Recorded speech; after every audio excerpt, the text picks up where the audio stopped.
Hey, welcome back to another episode of Level Up. I'm your hostess, Wendy Nolin. Last week I talked about scarcity versus abundance mentality. Now, I want to expand on that a little bit more this week, especially if you're a business owner or if you're in a sales position. So, we talked about the differences between the two, and I want to take it a step further and talk about why it's really important for you to be aware of whether or not you have that scarcity mentality. The reason why is if you do have that scarcity mentality, you may be tempted to say yes to every prospect or every business opportunity that walks through the door. Now, I'm sure you're probably asking yourself, Wendy, why is that not good? Well, it's not great. It's not ideal. And really what I want you to focus on is more ideal. Let me give you a better example. So if you only focus on an abundance mentality and your ideal clients, then you are going to attract your ideal clients and you're only going to say yes to your ideal clients. But when you say yes from a scarcity mentality and say yes to every prospect, not just your ideal prospect, well, unfortunately what happens is you end up earning every dollar twice for some of those less than ideal clients. You know what I mean by that. They're the ones that make you work twice as hard and negotiate down the price to the lowest possible fee that they can afford. That's not really your ideal client, is it? I didn't think so.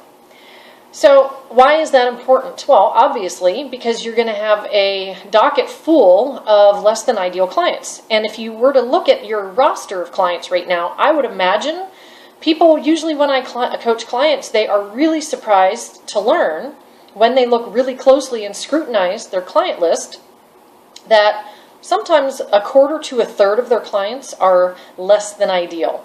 Now, what would happen if you had an abundance mentality and you took only your highest ideal clients? Well, you wouldn't have to work nearly as hard for those clients.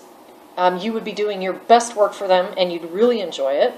And you would also have less pressure from those less than ideal clients, right? You'd be working with the kind of clients that you like to work with that don't put you under as much scrutiny or pressure or less demanding. Okay, so I have a couple of blog post recommendations for you to check out.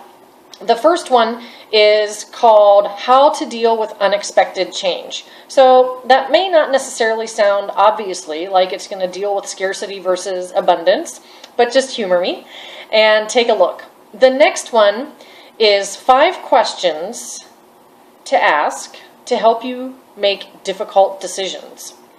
And this particular blog post is really valuable when you're faced with, maybe considering whether or not you should take on that particular prospect or client, or when you're faced with any other difficult decision, right? It's helping you determine if you're coming from that scarcity or abundance mindset.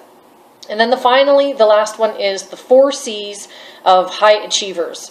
This is a great one that talks about the difference between your average performer and your successful performer. And high achievers are the successful people, and that's what you are. And if you're not yet, you at least have the aspiration to be, I'm sure. Anyway, so check out those blog posts. Let me know what you think, and I'd love to hear your thoughts and feedback. Thanks for joining me for another episode of Level Up. I'm Wendy Nolin. See you on the flip side.